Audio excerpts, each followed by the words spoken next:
एक और प्रश्न ये है कि कुंडलिनी क्या है और इसकी जागृति कैसे होती है? सत्य की खोज में मेरे ख्याल से सत्य के कुंडलिनी ही एकमात्र मार्ग है जिससे सत्य को पाया जा सकता है। इसकी जागृति कैसे होती है?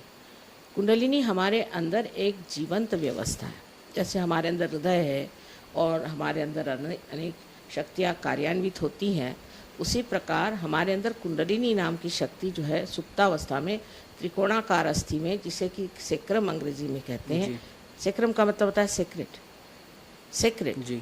तो ऐसी ये एक शक्ति है जिसे हम कहते हैं कि ये शक्ति शुद्ध इच्छा है। बाकी सारी इच्छाएं आप इकोनॉमिक्स में जानते हैं कि कोई सी भी इच्छाएं जो हैं, कहा जाता है कि in general they are not satiable. एक इच्छा हुई, फिर दूसरी इच्छा हुई, फिर तीसरी इच्छा हुई, और जो इच्छा पूर्णित भी होती है उससे सुख नहीं मिलता, समाधान नहीं मिलता। पर ये शुद्ध इच्छा है, और शुद्ध इच्छा चाहे आप इसके बारे में चेतित हो या न हो, पर शुद्ध इच्छा ये है कि हमें परमात्मा की जो चारों तरफ फैली चराचर में शक्ति है उससे एकाकारिता आनी चाहिए। जी। क्या ये हर एक साधारण इंसान के लिए उतना ही आवश्यक है कि वो साधारण के ही जल्दी होती है। जी। कोई अपने को बड़ा असाधारण समझता है तो उसकी समझ से उसमें इतना अहंकार आ जाता है कि उसमें कुंडलिनी खुद ही बना करती है। और हर एक मनुष्य की अपनी व्यक्तिगत अपनी माँ है, और वो जैसे कि टेप रिकॉर्ड होता है उस तरह से इसने सब कुछ टेप कर लिया है, और वो सब जानती है कि आप कहाँ तक क्या हैं, और उसी के अनुसार वो स्वयं इसको स्वयं चालित है, और वो इस तरह से इस चक्रों को जानती है कि तो आपके कौन से चक्र खराब हैं और उसका उठना कहाँ तक ठीक है। कुछ लोगों में तो मैंने देखा है कि उनके असामाजिक व्यवहार के कारण, उनकी स्वार्थ के कारण, उनके धर्मांधता के कारण, और कभी कभी उनकी दुष्टता के कारण कुंडलिनी एकदम हताहत दुर्बल हो करके जैसे कोई बड़ी जख्मी शक्ति की तरह पड़ी रहती है। उसको उठाना बहुत कठिन होता है। जी। मैंने देखा है, जैसे मेरे देहरादून के श्री अरुण गोयल हैं, उन्हें ब्लड कैंसर था। यहाँ पे मैंने बहुत लोगों को देखा कि उन्हें बड़ी गंभीर बीमारियाँ थी, मगर अब नहीं हैं, और वो मेडिकली तो पॉसिबल नहीं था। तो ये इस सहज योग के द्वारा ये किस प्रकार संभव है? कुंडलिनी जब जागृत हो जाती है तो वो हमारे 7-6 चक्रों में से गुजरती है, और ये शक्ति जब इन 6 चक्रों में से जाती है तो उसके अंदर बसे हुए जो उन चक्रों के अधिष्ठित देवता लोग हैं वो जागृत हो जाते हैं, और वो अपनी शक्ति को प्रदान करते हैं, और उस शक्ति से मनुष्य ठीक हो जाता है। अब ये कि आजकल के युग में कोई देवता की बात करे तो लोग उसे समझ नहीं सकते, पर जो है सो सत्य मैं आपसे बता रही हूँ। जी। सहज योग में लोग कूल ब्रीज या चैतन्य लहरियों की बात करते हैं। ये क्या चीज़ है? ये कैसे अनुभव होता है इसका साधारण जन को?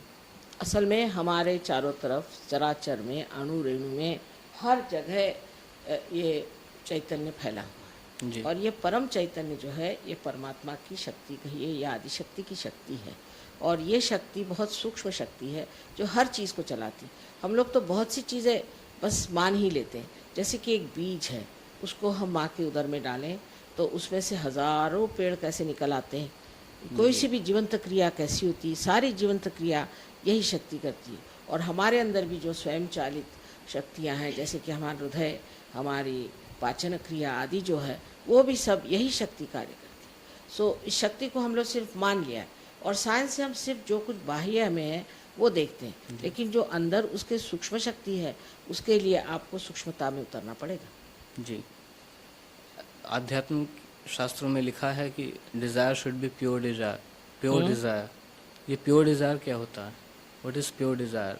शुद्ध इच्छा और इच्छा, इच्छा जो है मनुष्य की, मैंने आपसे बताया कि कोई सी भी इच्छा जो होती है जो पूरी थी नहीं होती, वो शुद्ध कैसे हो सकती? क्योंकि अगर वो शुद्ध होती तो उससे कोई तो समाधान होता, पर नहीं होता, फिर दूसरे पे हम करते। पर शुद्ध इच्छा ऐसी चीज़ है कि उससे आपका संबंध उस चराचर की शक्ति से हो जाने के कारण, जैसे कि इसमें अब आपके ये कनेक्शन है, जब तक आप इसको मेन से नहीं लगाइएगा, आप कुछ भी कर लीजिए, इसका कुछ मन नहीं भरने वाला। इसी प्रकार की चीज़ समझ लीजिए कि आप जब मेन से लग गए तो आप पूरी तरह से समाधान में आ जाते हैं।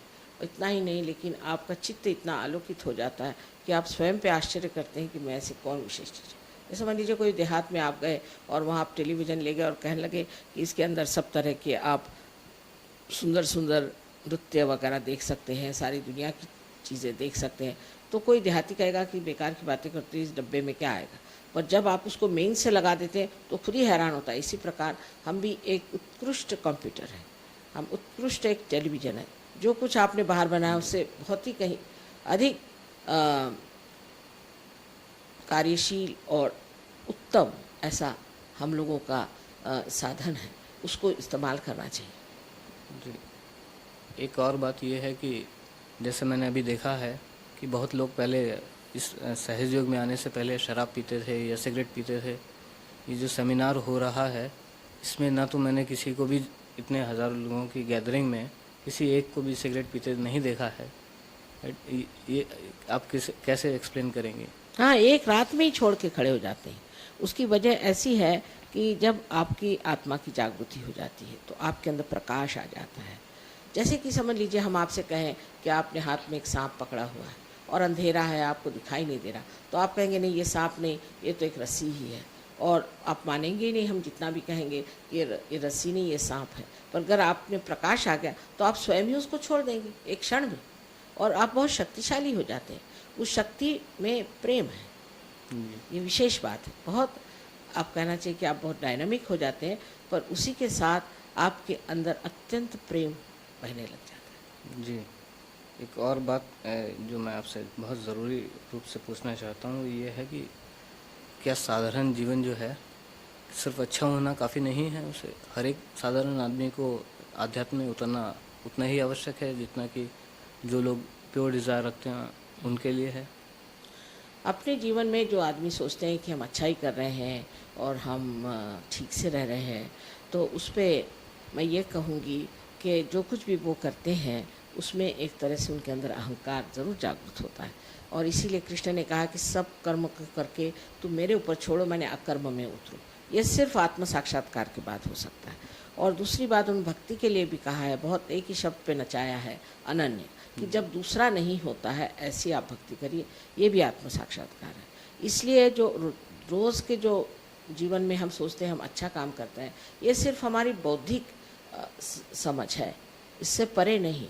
लेकिन केवल सत्य तो सिर्फ आप आत्मा से ही जान सकते हैं कि ये केवल सत्य है। इसीलिए सहयोग में आप देखिए हर आदमी वही बात कहेगा, कोई ऐसा नहीं होगा कि एक आदमी एक बात कहेगा दूसरा आदमी दूसरी बात कहेगा, कोई वाद विवाद का सवाल ही नहीं आता है, एक दूसरों का मज़ा उठाने के सिवाय कुछ और होता ही नहीं। जी, आपने जैसे बताया आपके मुताबिक हर एक आदमी के लिए अभी आध्यात्म में उतरना बहुत आवश्यक हो चुका है, लेकिन वो आध्यात्मिक और सांसारिक जीवन में कैसे समन्वय कर पाएगा? वो बहुत ज़्यादा हो जाता है, क्योंकि परिवर्तन आ जाता है, मनुष्य में परिवर्तन आ जाता है, उसके अंदर का अहंकार ढल जाता है, उसके अंदर में जो कुछ उसमें कुसंस्कार हैं, कंडीशनिंग्स हैं, वो गिर जाती हैं, और मनुष्य एक स्वस्थ, एक बहुत प्रेममय और एक बहुत ही समझदार, वाइस जिसको कहते हैं, इस तरह का इंसान बन जाता है। तो ऐसे आदमी के साथ जीवन बिताना तो बड़ी मज़े की चीज़ है जी।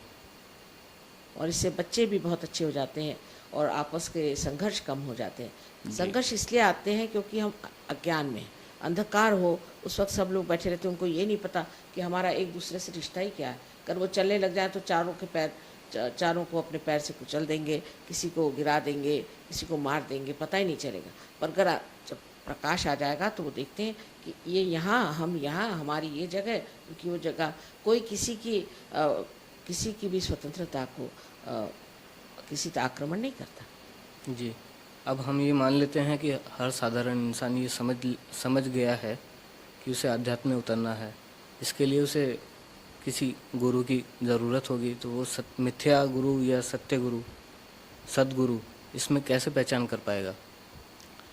सद्गुरु के पहचान के अनेक लक्षण बताए गए हैं, सभी सद्गुरुओं ने इसके बारे में लिखा है, पर एक सर्वसाधारण एक सद्गुरु के बारे में ये सोचना चाहिए कि उसका चित्त कहाँ रहता है। उसका चित्त गरीबों में, तंग हुए लोगों में, उनकी परेशानियों में, उनकी आफतों में, उनके सारे जीवन में ही आप देखेंगे शुरू से ही। जैसे कि इस वक्त में हमारे यहाँ अपने देश के आज़ादी के लिए संघर्ष हुए थे, तो इन संतों ने, जैसे टुकड़ू जी महाराज वगैरह ने उसमें ये किया था। फिर गाडगे महाराज वगैरह जो लोग थे, इन्होंने गरीबों की सेवा के लिए बहुत कुछ किया। जी। तो इनका सारा चित्त वहीं रहता है। और रईस लोग और बड़े सक्सेसफुल लोग और बड़े, जिसको कहना चाहिए कि यशस्विता के चरम सीमा पे पहुँचे हुए लोग, जो राजकारण में बड़े ऊंचे पहुँचे हुए लोग हैं, उनसे दूर भागते हैं। जी। उनसे चाहते हैं कि उनसे दूर ही रहें, और उनसे कोई उनको मतलब नहीं रहता। उनको मतलब उन्हीं लोगों से रहता है कि जो बिल्कुल बहुत नीचे स्तर पे हैं, जो बहुत दुखित हैं, और उनके लिए बहुत दुखी भी रहते हैं। ये एक पहली पहचान तो ये है। दूसरा ये कि जो सद्गुरु होता है, उसको आपके पैसा या आपकी कोई सी भी दुनियाई चीज़ में कोई भी इंटरेस्ट नहीं होता। कोई इंटरेस्ट नहीं होता। वैसे भी उसको पैसे की बात समझ ही में नहीं आती जी। कि पैसा क्या चीज़ है, बैंक की क्या चीज़ है, बिल्कुल इकोनॉमिक समझ ही में नहीं आता उसको। और वो बहुत दानी होता, जो चीज़ हाथ में आए वो दान करते जाता है। हमारे घर में तो सब लोग डरते ही रहते हैं कि एक दिन ये सारा घर ही दान कर देंगे सब। हमारे घर वाले तो बहुत घबराते हैं हमसे कि इन्होंने न जाने कितनी चीज़ें दान कर दिया, अभी और क्या करने वाली हैं।